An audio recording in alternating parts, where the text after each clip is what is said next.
सुप्रभात. आजची सुरुवात सुंदर या फुलांपासून. तुम्हाला रोज रोज काय ही परडी दाखवते. किती फुलं येतात, किती फुलं येतात.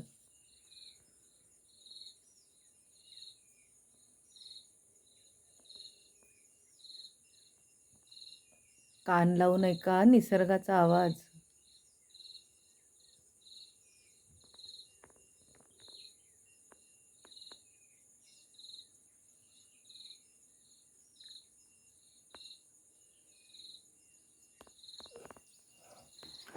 म्हशी आल्यात, म्हशी चरायला.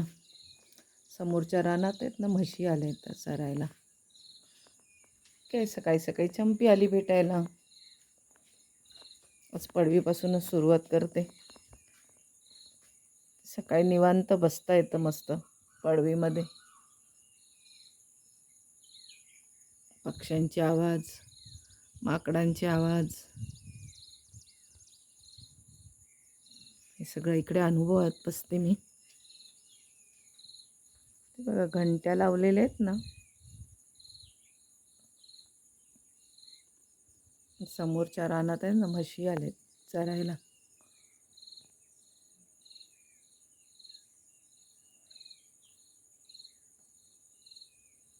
खूप छान वाटतं, मस्त मजा येते. सुंदर पहाट असते इथली. पक्षी, सूर्य डोक्यावर आलाय. इथे तर खूप लवकर येतो सूर्य डोक्यावर. हे तारातलं झाड.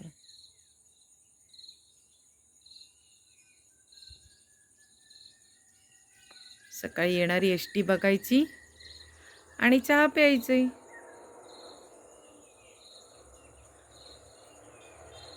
दिवसभर बसलं ना की किती एसटी गेल्या, कोणती गेली, सगळं इथे बसल्यावर पाहायला मिळतं. बघा लालपरी, आपल्या कोकणची लालपरी आली. चल, समोरून गाडी आली ना की थोडी स्लो होते, कारण रस्ता थोडासा छोटा आहे.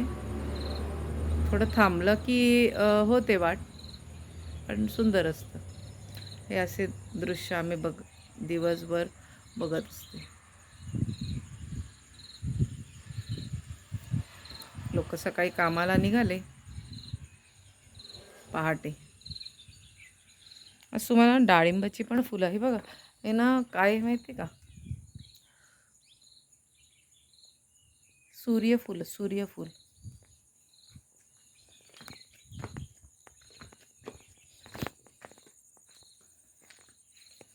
झाडं जरा अशी सुंदर केली, त्याला खालून थोडी कटिंग मारले म्हणजे कसं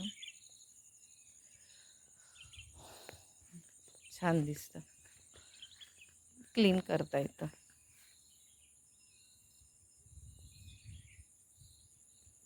बघा डाळिंबाची फुलं.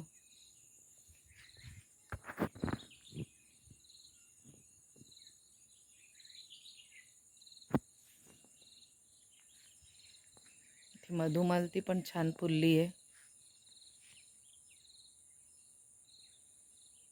पहिल्यांदा लावलेली मधुमालती ना, ती जगली नाही. तिला ओव्हरलोड पाणी झालं. मग नंतर मी पुन्हा आणून मधुमालती लावली. लावायचीच म्हटलं मधुमालती.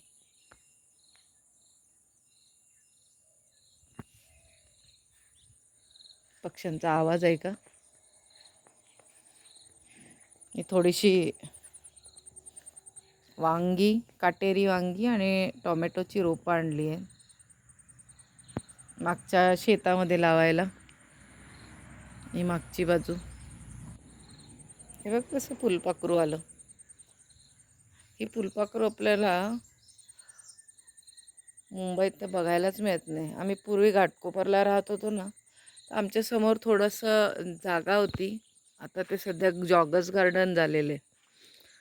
तर त्या गार्डनमध्ये जेव्हा आम्ही खेळायला जायचो, तर तेव्हा ही फुलपाखरं आणि चतूर पावसाळ्याच्या आधी चतूर बघायला मिळायचे बघा. आता नाही मिळत बघायला. पण इथे हा निसर्गामध्ये सर्रास बघायला मिळते. आणि खरं सांगते ना, हे पाहिलं ना की बालपणीच्या गोष्टी सगळ्या ताज्या होतात. हां, पक्षी बघा.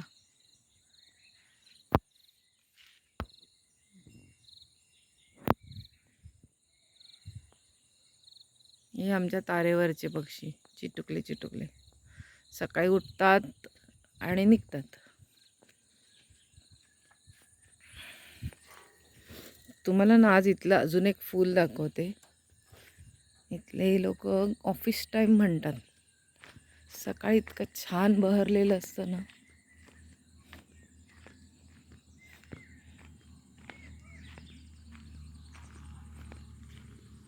आणि संध्याकाळी ते मावळून जातं. झुपक्यानी आहे, झुपक्यानी.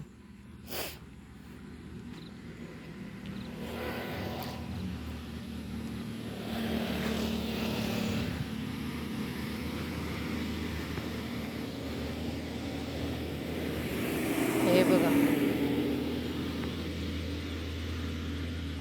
असं झुपक्यानी भरलेलं आहे. आणि किती फुलपाखरं आहेत बघा. त्याला धरून किती फुलपाखरं आहेत.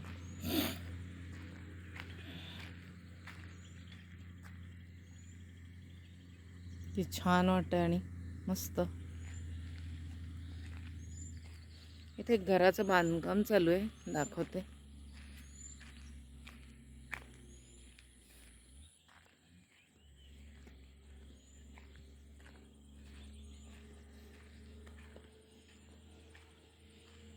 इथे भाजी, रानभाज्या खूप आहेत. इथे निसर्ग नीट कान देऊ नये का.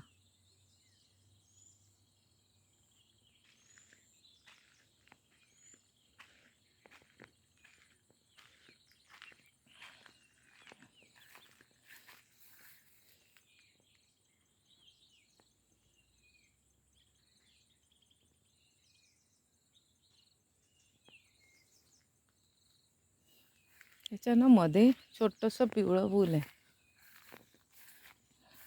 हे पण बघा, रेड कलरमध्ये लाल. आणि त्याच्यावरती अशी फुलं आहेत. वेल्वेट सारखी याच्या पाकळ्या आहेत. वेल्वेट.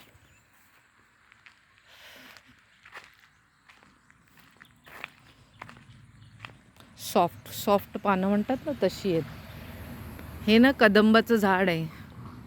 हे कदंबाच्या झाडावरती कृष्णाचं भजन आठवतं. कदंबाच्या झाडावरती ठेवी गोपींच्या साड्या, दही दूध लोणी लपुनी खाई, पेंद्याचा लाडका किट्या. तेथे हरी प्रत्यक्ष नांदतो, काय सांगू मात. हरिनामाचा गजर होतो तेथे दिन रात. तेथे हरी प्रत्यक्ष नांदतो, काय सांगू मात. आमच्याकडे 2 कदंबाची झाडं आहेत. एक हे आहे आणि एक ते आहे. आणि तिकडे ते बहाव आहे. म्हणजे सुंदरच आहे. झाडांची पण एकदम छान छान चॉईस व्यवस्थित करून लावलेली आहे, की उगाचच काहीतरी लावायची अशी झाडं नाही लावलेली. ज्या झाडांना खरंच महत्त्व आहे, निसर्गात महत्त्व आहे, त्या झाडांची खरंच निसर्गात खूप गरज आहे, अशीच झाडं इथे पुष्कळ आहेत. मी पण नवीन नवीन झाडांची ओळख घेते, नवीन नवीन झाडांच्या बाबतीत माहिती घेते आणि असंच निसर्ग अनुभवते. पहाटेची एक वॉक असते माझी या रस्त्यावरती. ती आता मी सकाळची एक वॉक घेते, म्हणूनच मी तुम्हाला दाखवायला आणलं बाहेर, की सकाळी ह्या छान वातावरणात फिरणं किती शरीरासाठी चांगलं आहे, मनासाठी चांगलं आहे. 2 राऊंड मारले तरी खूप होतात. हा रस्ता बघा असा आहे माझ्या घरापर्यंत, ते इथे मागे तर मी थोडं इकडेच फेऱ्या मारते. वॉकिंग होऊन जातं सकाळचं पहाटेचं. थोडं बसून पडवीत चहा घेणार, वेगवेगळे पक्षी येतात ते जातात ते पाहणार आणि अशी सुरुवात करते. मी तुम्हाला आधीच सांगितलं होतं की माझ्या व्हिडिओमध्ये मी कशी सर्वाईव्ह करते आणि माझी दिनचर्या काय असेल. ज्यांना कोणाला आवडत असेल त्यांनी बघत राहा.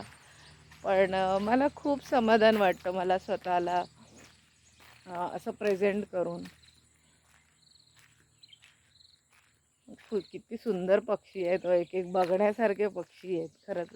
आणि इतकं छान वाटतं ना, सूर्य पण सकाळी सकाळी आपल्या डोक्यावरती आपल्याला आशीर्वाद द्यायला आलाय असा. इतकं सुंदर आहे. ह्या वेली बघा, मी तुम्हाला दाखवते. म्हणजे निसर्गाची काय किमया असेल, निसर्ग कसा तयार होतो बघा. ह्या वेलींनी हा रस्ता कसा भरलाय बघा. आपली वाट कशी शोधतायत त्या ह्या रानात उगवल्या आहेत आणि तिथून त्या अशा बाहेर आले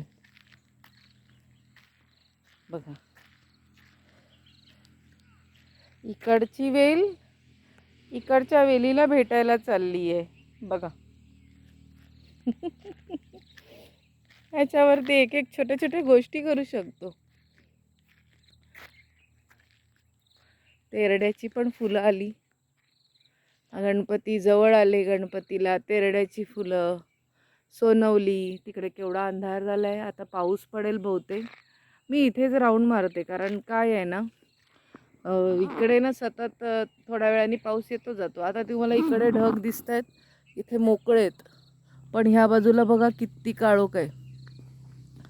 आता हे ढग हलत हलत आहे बघा, असे जे पुढे येणार आणि मग पाऊस पडणार. आणि थोडा जरी पडला ना तरी माणूस अख्खा भिजून जाईल असा पाऊस आहे इथे. त्यामुळे मी जास्त लांब जात नाही. इथल्या इथे फेऱ्या मारते सकाळच्या. 3-4 फेऱ्या मारल्या की घरी जाते. मस्तपैकी चहा पिते, स्वयंपाक बनवून घेते, थोडं झाडलोट करून घेते. घर मोठं आहे त्यामुळे थोडं झाडलोट रोजच्या रोज झालं पाहिजे. मग थोडंसं झाडलोट करून घेते आणि मग मागच्या शेतामध्ये आपली जी ड्युटी आहे ती निभावते आणि मागच्या शेतात जाते. थोडे झाडांची पाहणी करून घेते. काय नवीन लावायचं असेल, आता मी दाखवलं मगाशी जसं मी काटेरी वांगी, शनिवारचा बाजार असतो इथे. त्या शनिवारच्या बाजारामध्ये काटेरी वांगी एका आजीने आणली होती आणि ती खूप अगदी प्रेमाने, घे ना बाई, एक घे ना, एक घे ना. तर मग मी तिच्याकडनं 2-3 घेतल्या आणि टोमॅटोचे पण घेतला. कारण काय आहे ना, ह्या दुकानदारांकडनं आपण तर रोजच घेतो, बिया आपण रोजच. पण हे जे करतात की जे आपल्या स्वतःच्या परसबागेमध्ये उगवून मग विकण्यासाठी, कारण त्याला नाही म्हणाला तरी ते उगवून ती रोपं तयार होण्यासाठी बराच काळ जातो. मग त्याच्यानंतर म्हणजे ते प्रतीक्षा करतात तोपर्यंत. तर ते असं ना वेगवेगळे रोपं तयार करतात. वांगी म्हणा, टोमॅटो म्हणा, किंवा काय म्हणतात त्याला आपलं काकडी, अशी छोटी छोटी रोपं तयार करतात आणि शनिवारच्या बाजारात आणून विकतात. कोण कोण तर आपल्या दारात लागलेली काकडी, काय पडवळ किंवा भेंडी किंवा लिंब हे छोट्या छोट्या प्रमाणात पण जरी असेल ना तरी तिथे आणून बसतात आणि विकतात. मला हा अनुभव आहे ना दादरचा आहे की दादरला पण मी जेव्हा जायची ना तेव्हा वसईच्या बायका ज्या भाज्या घेऊन यायच्या त्याची चव आणि नॉर्मली ज्या भाज्या आपण घेतो त्यांची चव याच्यामध्ये फार तफावत असायची. कारण वसईच्या ज्या भाज्या यायच्या तर त्या ठराविक बायका ज्या आहेत त्या आपल्या परसबागेतल्या भाज्या तोडून घेऊन यायच्या. तर त्याच्यामुळे ना त्या भाज्या खाण्यात खूप मजा होती. तसंच सेम इथे आहे. इथे दोन्ही भाज्यांची चव एकदम चांगली आहे. म्हणजे दोन्ही भाज्या ताज्याच मिळतात इथे. असं काय इथे काही असं 4 दिवसाचं आणि 5 दिवसाचं नाही आहे. पण ज्या शनिवारच्या बाजाराला त्या बायका गावातल्या बायका असं काय काय छोटं छोटं घेऊन बसतात ना, त्या भाज्या तुम्ही खरंच खा. तुम्ही दुसऱ्या भाज्या विसरून जाल, कारण त्या भाज्यांना खूप चांगली चव आहे इकडे. प्लस इथलं जे पाणी आहे, आता आम्ही इकडे बोर मारलेली आहे, त्यामुळे इथे बोरचं पाणी, इकडे मोठी टाकी दिसते ना वरती, त्याच्यातनं सगळ्यांना पुरवठा होतो. त्या प्रत्येक प्लॉटला एक एक पाण्याची लाईन दिलेली आणि एक लाईटची लाईन दिलेली आहे. तर त्याच्यामुळे आम्हाला पाण्यासाठी कुठे वेगळीकडे जावं लागत नाही. आमच्या नळाला पाणी येतं, ते बोरचंच पाणी आहे. जेव्हा आम्ही सुरुवातीला यायचो ना, तेव्हा ते मुद्दामून आम्हाला ते तांब्याभरून पाणी द्यायचं. मग विचारायचं, मॅडम पाणी प्यायलात, कसं लागलं? तर म्हटलं छान आहे. तर नाही, हे ना पाणी आपल्या बोरचं आहे. म्हणजे बोरचं पाणी जे काही आहे, आता आमच्या शेतात पण आम्ही बोर मारली आहे. पण जेव्हा बोर चालू करतो आणि ते पाणी पितो, आहाहाहा! काय सुंदर पाणी. आपल्या मुंबईच्या पाण्याला तोड नाही. फिल्टर करायची गरज नाही. इतकं सुंदर पाणी इथे आपल्या बोरला, आपल्या जमिनीमध्ये आहे. ते आपण डायरेक्ट पिऊ शकतो. फिल्टर करून आल्यासारखं इतकं सुंदर पाणी आहे. हां, ज्यांना कोणाला त्रास असेल तर ते उकळून वगैरे पिऊ शकतात. पण मला तर पहिल्यापासून नळाच्या पाण्याची सवय आहे.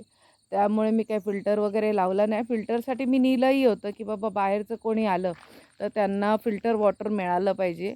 म्हणून मी फिल्टरसाठी थोडं इथलं पाणी टेस्टिंगलाही नेलं होतं. तर माझ्या प्युरिफायरवाल्यांनी सांगितलं, कंपनीत घेऊन गेला, madam this is hard water, आप इसको कुछ भी मत करो, आप इसको ऐसे ही पियो.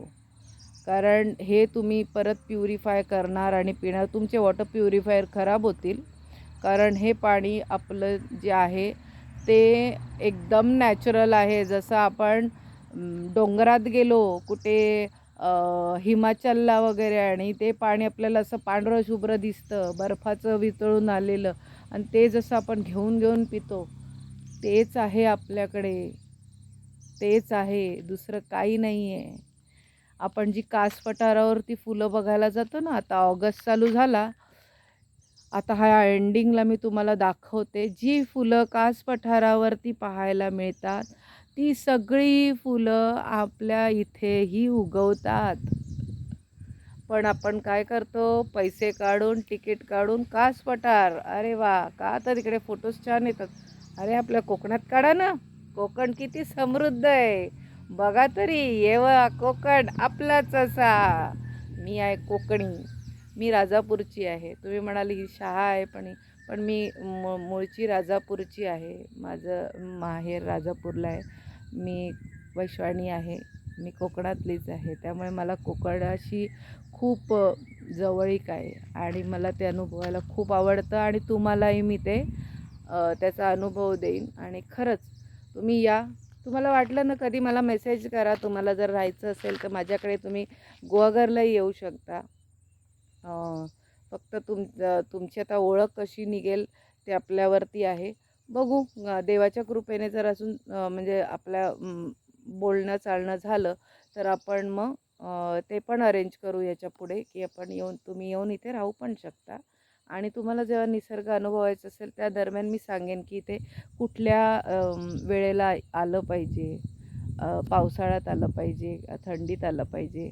मग तसं तुम्ही येऊ शकता. कारण थंडीमध्ये कसं ना, सगळं गवत निघून जातं, मग ते वृक्ष असतं. पण थंडीतला निसर्गानं फक्त सकाळी पहाटे तुम्हाला सुंदर धुकं बघायला मिळेल, भरपूर भरपूर धुकं. म्हणजे असं वाटेल कुठेतरी तुम्ही स्वर्गात आलात, इतकं सुंदर स्वर्गसुख असतं ते. तर ठीक आहे, मग आजचं माझं मॉर्निंग वॉक आता मी इथे संपवते. आता मी हळूहळू जाते. चंपी पण आली आहे बघायला की ही गेली कुठेही, अजून आली कशी नाही. त्यामुळे चंपी पण आली चंपीच्या दिनचर्येसाठी. तर आता मी हळूहळू चालते आणि माझा हा व्लॉग आजचा इथेच संपवते. मैत्रिणींनो, नक्की सजेशन्स द्या की माझं व्लॉग्स कसे वाटत आहेत, तुम्हाला आवडतं आहे की नाही आवडत आहे, किंवा तुम्हाला अजून काय पाहायला आवडेल. तर नक्की सजेशन्स द्या. आणि चंपी, ए चंपू, कुठे चालली बाबू? पाऊस आला. चंपू, पाऊस आहे बाबू, ये चल इकडे. चंपीला जरा आता ना डॉक्टरला दाखवायचं आहे. तिच्या भरपूर डिलेवऱ्या झालेल्या आहेत, त्यामुळे तिला आता डॉक्टरला दाखवणार आहे. डॉक्टरला बोलवणार आहे. बघा किती चतुर आले बघा, चतुर चतुर. पुष्कळ जातो. ओके. अच्छा देन. बाय. भेटू नक्की उद्या. Bye bye.